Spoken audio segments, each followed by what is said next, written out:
Hello student. देखो, हम अपनी लाप्लास ट्रांसफॉर्म की सीरीज को आगे बढ़ाते हुए हम इम्पोर्टेंट क्वेश्चन करते हैं कुछ। बाकी थ्योरम जो है वो इम्पोर्टेंट थ्योरम वो आपको नोट्स में मिल जाएंगी और उनके प्रूफ भी इतने ईजी हैं कि आप खुद ही समझ लोगे। मेरा जो मेन काम है वो अब इम्पोर्टेंट क्वेश्चन कराना है, क्योंकि थ्योरम इतनी है कि अगर मैं कोर्स कराने बैठूँ तो थ्योरम थ्योरम भी नहीं होने की, अगर सभी को कराने लगा तो मैं केवल इम्पोर्टेंट क्वेश्चन कराऊंगा थर्ड सेमेस्टर में। जहाँ ज़रूरत होगी मुझे कोई थ्योरम या कोई टॉपिक अलग से कराने की तो वो भी कराऊंगा, और जैसे अब यहाँ पर कोई भी थ्योरम इन्वॉल्व होगी उसे मैं हाथों हाथ बता दिया करूँगा। जैसे अब हमारा ये क्वेश्चन है तो इसका सॉल्यूशन देखते हैं हम। सॉल्यूशन देखो, ये हमारी इसमें टी की मल्टीप्लाई हो रही है, तो हमने लाप्लास ट्रांसफॉर्म की एक प्रॉपर्टी पढ़ी है, Laplace transform of multiplication bye T. वो क्या कहता है, अगर टी की पावर एन लाप्लास ऑफ, यहाँ पर आएगा एफ ऑफ टी, ये हमें इसका लाप्लास ट्रांसफॉर्म निकालना है, यानी एफ ऑफ टी का लाप्लास ट्रांसफॉर्म निकालना है जब हमारा उसके मल्टीप्लिकेशन में टी की पावर एन हो। अब जैसे इस वाले क्वेश्चन में एन के प्लेस पर कितना है, टू, तो ये होता है इक्वल टू -1 की power n d upon D p, और यहाँ पर आता है एफ ऑफ पी।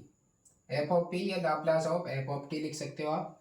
तो यहाँ से इस वाली कंडीशन में ये सॉल्यूशन तो हमने लिख ही दिया, ये वाली प्रॉपर्टी यहाँ पर अप्लाई होगी, ठीक है। अब इसमें देखो एफ ऑफ टी क्या है हमारा, cos A T.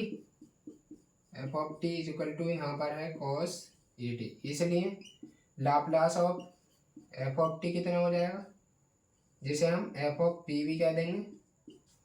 Cos A t का लाप्लास ट्रांसफॉर्म होता है वो हमारा होता है p upon P square plus ए स्क्वायर, ये हमारा कॉस ए टी का लाप्लास ट्रांसफॉर्म हो जाएगा। अब हमें यहाँ से क्या करना है, अब हमें इस मल्टीप्लिकेशन वाली प्रॉपर्टी को लगाना है, यानी इम्प्लाई दैट, यानी इसलिए Laplace of T square cos A T, ये इज इक्वल टू कितने हो जाएगा, -1 की पावर 2, क्योंकि यहाँ पर 2 है, d square upon D p square, और यहाँ पर p upon P square plus ए स्क्वायर, इसका पूरे का डिफ्रेंशिएशन करना है हमें, यानी 2 टाइम्स करना है। तो देखो ये तो यहाँ पर प्लस हो जाएगा, इसे तो मैं छोड़ देता हूँ। उसके बाद में डी अपॉन डी पी, इसका अंश बटे हर वाला फॉर्मूला लगेगा, यानी यहाँ पर डिनोमिनेटर का स्क्वायर, लो जी हमने कर दिया स्क्वायर। उसके बाद में डिनोमिनेटर ऐसी पी स्क्वायर प्लस स्क्वायर, उसके बाद में इसका करेंगे न्यूमरेटर का, तो पी का हो जाएगा 1, क्योंकि पी के रेस्पेक्ट में कर रहे हैं, माइनस। अब क्या करना है, इस पी को ऐसे ही रखना है, इसका करेंगे अंदर वाले का पी स्क्वायर प्लस ए स्क्वायर का, तो देखो पी स्क्वायर का हो जाएगा 2p और ए स्क्वायर का 0, तो ये हमारा हो जाएगा, यानी आगे इसे मैं देखूँ तो ये हो जाएगा डी अपॉन डी पी, शायद ना दिखाई दे रहा हो, देखो पी स्क्वायर प्लस ए स्क्वायर, चलो अभी एक लाइन और लिख लेते हैं, पी स्क्वायर प्लस ए स्क्वायर, और यहाँ से माइनस का 2p square, -2p square upon में पी स्क्वायर प्लस ए स्क्वायर का होल स्क्वायर, ठीक है। अब देखो यहाँ पर मैं थोड़ा सा करेक्शन कर देता हूँ, यहाँ पर देखो ए स्क्वायर माइनस पी स्क्वायर बचेगा, क्योंकि यहाँ पर माइनस के हैं 2 और प्लस का 1, यानी हो जाएगा हमारा ए स्क्वायर माइनस पी स्क्वायर, ठीक है। अब इसका हमें फिर से डिफरेंशिएशन करना है, तो फिर से हमें न्यूमरेटर और डिनोमिनेटर वाला फॉर्मूला लगाना है। तो देखो इसका स्क्वायर करोगे फिर से तो इसका हो जाएगा होल स्क्वायर, यानी पी स्क्वायर प्लस थोड़ा और नीचे से पी स्क्वायर प्लस ए स्क्वायर, इसका होल स्क्वायर तो है ही, फिर से होल स्क्वायर करोगे तो पी की पावर, इसकी पावर आ जाएगी 4। उसके बाद में ये पूरा ऐसे ही रहेगा।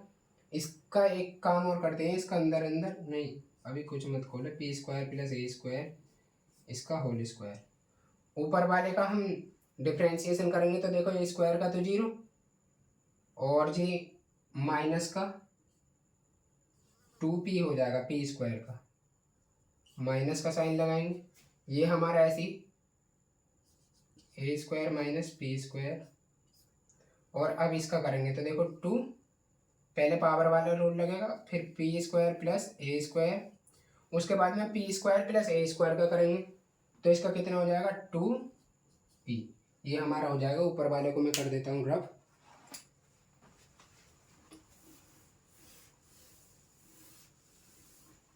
देखो यहाँ से कितना हो जाएगा, नीचे तो हमारा एलसीएम देखो पी स्क्वायर प्लस ए स्क्वायर यहाँ पर भी है, पी स्क्वायर प्लस ए स्क्वायर यहाँ पर भी है, तो इसे कॉमन कर लेते हैं एक बार। पी स्क्वायर प्लस ए स्क्वायर हमने एक कॉमन कर लिया, अंदर कितना बचा, एक तो पी स्क्वायर प्लस ए स्क्वायर बचा, पी स्क्वायर प्लस ए स्क्वायर बचेगा और माइनस 2p मल्टीप्लाई में हमारा माइनस का 2p। और यहाँ पर देखो एक काम और करो, यहाँ से 2p यहाँ पर भी है और यहाँ पर भी है, तो 2p को भी बाहर ले लेते हैं, 2p इक्वल टू, तो यहाँ से 2p खत्म हो जाएगा, यहाँ पर ये माइनस का बचेगा पी स्क्वायर प्लस ए स्क्वायर, यानी हम लिख सकते हैं इसे माइनस पी स्क्वायर माइनस ए स्क्वायर। इस वाले की जो मल्टीप्लाई है माइनस जो बचेगा उसकी मैंने डायरेक्ट कर दी, एक पावर तो हमने बाहर ले ली ये वाली कॉमन, ये बचेगी, ठीक है। उसके बाद में माइनस का साइन ए स्क्वायर, एक काम करते हैं इसके भी अंदर साइन बदल देते हैं हम, और ये 2 जो है 2 के भी मल्टीप्लाई कर देते हैं, ये अभी ऐसे ही रहने दो। ये तो हमने कॉमन ले लिया, 2p भी कॉमन ले लिया, तो यहाँ से बचेगा, देखो साइन बदल रहा हूँ मैं, तो ये हो जाएगा माइनस का ए स्क्वायर, ये पी स्क्वायर, यानी प्लस का 2p स्क्वायर, आप खुद चेक कर लेना कितना आएगा, और माइनस 2a स्क्वायर अपॉन नीचे पी स्क्वायर प्लस ए स्क्वायर, इसकी होल पावर 4 आ जाएगी, ठीक है। इसके थोड़ा सा और नीचे, चलो अभी हो जाएगा, यहाँ पर 2p तो ऐसे ही रहेगा, देखो यहाँ से इससे एक पावर कैंसिल हो जाएगी, तो नीचे हमारी पावर आ जाएगी पी स्क्वायर प्लस ए स्क्वायर, इसकी होल पावर 3। अंदर देखो यहाँ पे 2p स्क्वायर प्लस का और यहाँ पर माइनस पी स्क्वायर, यानी अंदर बचेगा हमारा पी स्क्वायर माइनस, अब देखो माइनस का 2a और माइनस का a, तो ये हो जाएगा माइनस 3a स्क्वायर, और यही हमारा क्या हो जाएगा, इसका आंसर हो जाएगा, ठीक है। आई होप कि आपको ये समझ में आया होगा। उसके बाद में मैं अपना नेक्स्ट क्वेश्चन लिखता हूँ बुक में देखकर, क्योंकि क्वेश्चन लिखने में भी टाइम लगेगा तो आपका टाइम ही वेस्ट होगा। देखिए नेक्स्ट क्वेश्चन है अपना, ये हमें दे रखा है, हमें फाइंड करना है लाप्लास ऑफ टी ई की पावर माइनस टी और साइन टी, यानी इसमें जो हमारे 3 फंक्शन है, एक तो साइन टी, एक ई की पावर माइनस टी और एक टी। अब इसको कैसे करेंगे, देखो सबसे पहले ये तो हमारा एक टी तो रहेगा ही, ई की पावर ए टी वाली, यानी ये हमारी फर्स्ट शिफ्टिंग थ्योरम हो जाएगी, और ये मल्टीप्लिकेशन वाली टी वाली हो जाएगी। तो देखो इसका सॉल्यूशन किस टाइप से करेंगे, सॉल्यूशन इंपॉर्टेंट क्वेश्चन है काफ़ी, इसके बाद में जो एक वो और काफ़ी इंपॉर्टेंट है, सबसे ज़्यादा वही है। देखो यहाँ पर Laplace of F of T कितना है, यहाँ पर पहले ये देखो F of T is equal to हमारा साइन टी, इसलिए इसका लाप्लास ट्रांसफॉर्म कितना हो जाएगा, Laplace of F of T is equal to हो जाएगा साइन टी का लाप्लास ट्रांसफॉर्म ए के प्लेस पर कितना 1 अपॉन पी स्क्वायर प्लस ए स्क्वायर के प्लेस पर हमारा है 1, तो ये हो जाएगा 1 का स्क्वायर 1 ही हो जाएगा ये हमारा। उसके बाद में हमें क्या करना है, देखो मल्टीप्लिकेशन वाली प्रॉपर्टी लगानी है। मल्टीप्लिकेशन वाली कैसे, अब इसलिए लिखेंगे Laplace of T sine T.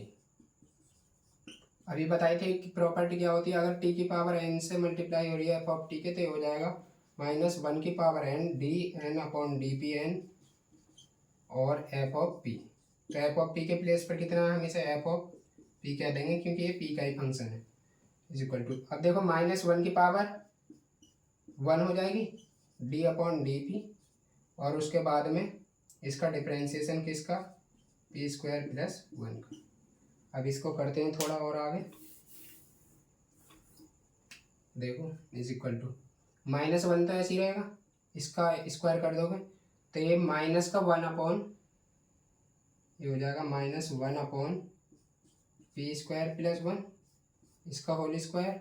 उसके बाद में क्या करेंगे हम, इसका पी स्क्वायर प्लस 1 का करेंगे, तो ये हो जाएगा हमारा 2p, 1 का 0, तो ये हमारा हो जाएगा अब -2p, और ये माइनस माइनस प्लस, यानी ये हो जाएगा 2p upon P square plus 1 इसका होल स्क्वायर। ये किसका लाप्लास ट्रांसफॉर्म होगा, इतने का आ गया। अब हमें फाइंड किसका करना है, लाप्लास, इसलिए लाप्लास ऑफ ई की power minus T T into sine T, इसका लाप्लास ट्रांसफॉर्म। अब देखो इतने का तो हमने निकाल लिया, ये हमारा एफ ऑफ टी का काम करेगा। अब ये एफ ऑफ टी है तो ये हमारी चेंज ऑफ स्केल प्रॉपर्टी होगी, वो क्या कहती है, लाप्लास ऑफ e की power A T F of T, जो इक्वल टू होता है हमारा एफ ऑफ पी माइनस ए के होता है। देखो यहाँ पर स्मॉल एफ है यानी पी माइनस ए वाला लगेगा, यहाँ पर ए के प्लेस पर कितना -1, तो यहाँ पर p प्लस 1 हो जाएगा, यानी जहाँ पर भी p है उसके प्लेस पर आपको p प्लस 1 पुट करना है। तो देखो क्या हो जाएगा, ये हो जाएगा। यहाँ पर देखो चेंज ऑफ स्केल, यहाँ पर लगी है हमारी फर्स्ट शिफ्टिंग थ्योरम, यहाँ पर लगी है हमारी मल्टीप्लिकेशन बाय टी, और यहाँ पर कोई थ्योरम नहीं लगी, ये हमारा डायरेक्ट एफ ऑफ टी है। तो इसीलिए इसका लाप्लास ट्रांसफॉर्म हो जाएगा 2, इसके p के प्लेस पर p प्लस 1, नीचे भी p स्क्वायर है तो p प्लस 1 का होल स्क्वायर हो जाएगा, और प्लस 1 ऐसे ही फिर से इसका होल स्क्वायर। इसे थोड़ा सा और आगे सोल्व करेंगे तो देखो कितना आ जाएगा, ऊपर तो आ जाएगा 2p प्लस 2, नीचे इसका स्क्वायर खोल देंगे तो देखो p square plus 2p plus 1 आएगा, ले और एक 1 यहाँ से, तो 2p प्लस 2 इसका होल स्क्वायर, ये हमारा आंसर हो जाएगा इसका। उसके बाद में इसे रब करके दूसरा क्वेश्चन लिखता हूँ। देखो लाप्लास ट्रांसफॉर्म का ये वेरी इंपॉर्टेंट क्वेश्चन है। इसमें हमसे कहा गया है कि Laplace of sine T upon T का जो लाप्लास ट्रांसफॉर्म है वो tan इनवर्स 1 अपॉन पी के बराबर आएगा। सबसे पहले तो हमें ये प्रूव करके दिखाना, उसके बाद में जब हम इसे फाइंड कर लें यानी इसे प्रूव कर दें, उसके बाद में हमें इसकी वैल्यू फाइंड करनी है। तो देखो कैसे करेंगे, आसान है, कोई ज़्यादा वो हार्ड नहीं है। सबसे पहले इसमें जो फॉर्मूला लगेगा या इसमें जो थ्योरम लगेगी वो लगेगी हमारा डिवीजन बाय टी, यानी जब एफ ऑफ टी को, यानी ये वाली Laplace of F of T upon T, तो ये किसके इक्वल होता है, इंटीग्रेशन पी टू इनफाइनाइट, और यहाँ पर हमारा आता है F of x D x. देखो यहाँ एफ ऑफ पी होता है हमारा, लेकिन ये वेरिएबल जो है इसे तो हम चेंज कर सकते हैं, तो यहाँ पर लिमिट क्यों, चूंकि पी में है हमें, यानी फिर से फंक्शन लाप्लास ट्रांसफॉर्म करेंगे तो पी में ही आना चाहिए, तो इसलिए पी के प्लेस पर यहाँ पर एक्स पुट कर दिया हमने, और जब लिमिट पुट करेंगे पी की तो हमारा वो पी का फंक्शन बन जाएगा फिर से। ठीक है, आई होप आपको समझ में आ गया होगा। अब देखो इसको मैं रब कर दे रहा हूँ, बाकी फॉर्मूला ये लगेगा आपको, ये मैंने बता दी। अब एफ ऑफ टी यहाँ पर कितना है, देखो कंपैरिजन करो साइन टी, तो पहले हम साइन टी का लाप्लास ट्रांसफॉर्म निकालेंगे। Solution Laplace of F of T यानी कि sine T is equal to कितना हो जाएगा, ये दे रखा है देखो, ए के प्लेस पर हमारा 1 है तो ये हो जाएगा 1 अपॉन पी स्क्वायर प्लस 1। ठीक है, उसके बाद में हमें क्या करना है, इसका निकालना है Laplace of sine T upon T का, ये कितना हो जाएगा, इंटीग्रेशन पी टू इनफाइनाइट, उसके बाद में ये इसे हम एफ ऑफ पी कह देंगे। ठीक है, अब ये एफ ऑफ पी है तो इसके प्लेस पर एफ ऑफ एक्स कितना हो जाएगा, 1 अपॉन पी के प्लेस पर एक्स पुट कर दो बस, एक्स स्क्वायर प्लस 1 और डी एक्स। अब इसका इंटीग्रेशन कितना होता है, 1 upon integration 1 upon 1 plus x square, ये होता है हमारा डी एक्स, एक्स के रेस्पेक्ट में कर रहे हैं जब हम, तो ये हमारा tan इनवर्स एक्स का इंटीग्रेशन होता है। ठीक है, अब इसे करते हैं थोड़ा और आगे, तो देखो ये किसके बराबर आ जाएगा, tan इनवर्स एक्स। अब उसके बाद में लिमिट और रखनी है पी और इनफाइनाइट। अब लिमिट और पुट करते हैं, देखते हैं कितना आता है। देखो पहले इनफाइनाइट रखोगे तो tan inverse infinite minus tan inverse P. अब tan इनवर्स इनफाइनाइट कितना होता है, π/2 माइनस tan इनवर्स पी। अब ये हमारा π/2 माइनस tan इनवर्स पी, ये होता है हमारा या तो cot इनवर्स पी के, या फिर इक्वल टू होता है tan इनवर्स 1 अपॉन पी के।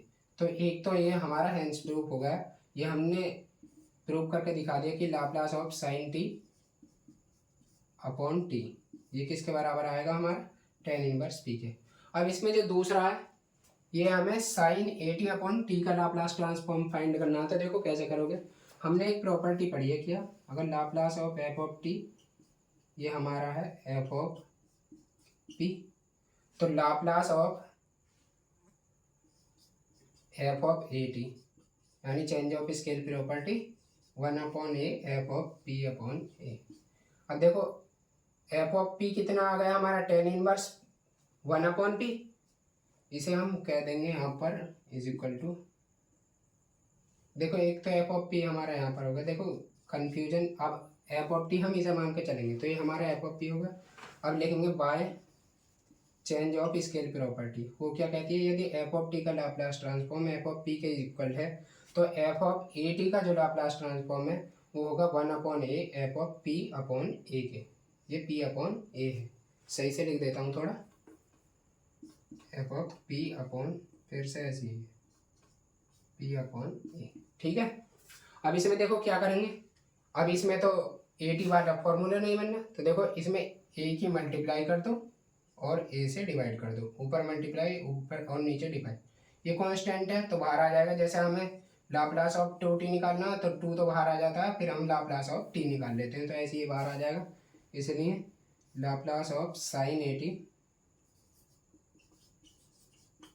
अपॉन टी, यहाँ पर ही मल्टीप्लाई कर देता हूँ और डिवाइड इंटू ए, तो ये तो हमारा बाहर आ जाएगा। अब ये हमारा एफ ऑफ ए टी बन गया, तो ये इसे कैसे लिखेंगे, 1/a into F of p. F of P कितना आता है, टेन इनवर्स 1/p के प्लेस पर लिखना पी अपॉन ए, तो ये ऊपर चला जाएगा, ये आ जाएगा, ए से ए कैंसिल, हमारा आंसर आ जाएगा टेन इनवर्स ए अपॉन पी। ये हमारा फाइनल आंसर हो जाएगा, ठीक है। अगर इसमें कोई भी प्रॉब्लम है तो आप बता सकते हैं। तो आज के लिए हम इतने ही क्वेश्चन पर स्टॉप करते हैं, या फिर अभी टाइम है, अभी काफ़ी टाइम है, 2-1 क्वेश्चन और कर लेते हैं जो कि हमारे इनिशियल और फाइनल वैल्यू थ्योरम पर होंगे। चलो मैं पहले वीडियो ही पॉज कर लेता हूँ, लिख ही लो। देखो ये हमारा आज का लास्ट क्वेश्चन है, और ये जो है मैंने इस बुक से उठाया है, ये इंजीनियरिंग मैथमेटिक्स की बुक है, क्योंकि इन पर जो अपनी जो यूनिवर्सिटी वाली सेमेस्टर वाली बुक होती है उनमें तो ये क्वेश्चन मिलते नहीं हैं और इम्पोर्टेंट है थोड़े, तो इस वजह से मैंने ले लिया, ठीक है। मतलब आपको आना चाहिए जब पढ़ रहे हो तो देखो इसमें क्या है, जब आपको एक बात बताओ, ये इनफाइनाइट कब जाएगा, लास्ट में जाकर, यानी ये तो इसमें तो लगेगी हमारी फाइनल वैल्यू थ्योरम, और इस वाले में लगेगी हमारी, क्योंकि जीरो स्टार्टिंग में ही होता है तो इसमें लगेगी हमारी इनिशियल वैल्यू थ्योरम। तो इसके अकॉर्डिंग देखो क्या होगा, फाइनल वैल्यू थ्योरम क्या कहती है पहले वो देख लो। पहले ए का देख रहे हैं हम, by final value theorem, final value theorem ये क्या कहती है, अगर एफ ऑफ टी का Laplace transform is equal to है एफ ऑफ पी के, देन यहाँ से क्या होता है, limit T tends to infinite F of T is equal to होता है ये हमारा limit P tends to zero. देखो इधर जब इनफाइनाइट है तो इधर जीरो होगा, और पी और एफ ऑफ पी ये इसके इक्वल होता है, ठीक है। या इसके प्लेस पर हम लिख सकते हैं लाप्लास ऑफ, क्योंकि यहाँ पर हमें Laplace of F of t दे रखा, ये इसके इक्वल होता है। अब इसको अप्लाई करेंगे तो so limit T tends to zero F of T, यहाँ पर पहले में इनफाइनाइट है तो इनफाइनाइट इज इक्वल टू होगा limit P tends to zero, एक तो देखो पी की मल्टीप्लाई यहाँ से इंटू एफ ऑफ टी का लाप्लास ट्रांसफॉर्म कितना, ये है 1/p और ब्रैकेट में p प्लस बीटा, p से p कैंसिल, और जब आप जीरो पुट करोगे तो देखो यहाँ जीरो, यानी ये हो जाएगा 1/0 प्लस बीटा, तो यहाँ से 1/बीटा जो है हमारा फाइनल आंसर आ जाएगा। उसके बाद में बी में देखो मैं थोड़ा करेक्शन यहीं पर ही कर देता हूँ, बाय हम करेंगे initial value theorem, initial value theorem ये क्या कहती है, अगर एफ ऑफ टी का लाप्लास ट्रांसफॉर्म यहाँ पर ई पे लगा लेंगे, ये एफ ऑफ पी के इक्वल है, then limit T tends to zero is equal to होगा limit P tends to infinite. देखो एक तरफ अगर जीरो है तो दूसरी तरफ हमारा इनफाइनाइट होगा, और ये आगे सेम सब कुछ ऐसी। तो इसलिए limit T tends to zero बराबर होगा limit P tends to infinite, और ये p इंटू 1/p, p से p फिर कैसे कैंसिल, और जब p के प्लेस पर आप इनफाइनाइट पुट करोगे तो इनफाइनाइट प्लस बीटा, इनफाइनाइट में आप कुछ भी जोड़ दो फिर भी कितना रहेगा, इनफाइनाइट ही रहेगा, यानी 1/, ये हो जाएगा 1/ इनफाइनाइट प्लस बीटा बराबर हो जाएगा 1/ इनफाइनाइट, और ये किसके बराबर होता है, जीरो के। यानी इसका बी का जो आंसर है वो आ जाएगा हमारा limit T tends to zero F of T is equal to आ जाएगा हमारा जीरो। पहले का आंसर आया था 1/ बीटा, और इस वाले का आंसर आया है जीरो। तो आज के लिए मैं इतना ही रहने देता हूँ। देखो आप सोच रहे होगे कि इतने दिन से वीडियो क्यों नहीं आ रही थी। देखो मैंने एक ऑनलाइन माइक मंगाया था, क्योंकि वॉइस जो थोड़ी अजीब सी लगती है, और माइक से हमारी जो वॉइस है वो थोड़ी अट्रैक्टिव भी लगती है, मतलब उसे सुनने में हमारा मन लगता है। तो माइक मैंने मंगाया था, वो माइक इस फ़ोन में लगा नहीं, तो अब दूसरा माइक ऑर्डर किया है, जब वो आएगा तब देखा जाएगा। बाकी फ़िलहाल बिना माइक के ही चलते हैं। तो आप वीडियो को लाइक कर सकते हैं, शेयर कर सकते हैं। तो आज के लिए इतना ही। जय हिंद, जय भारत।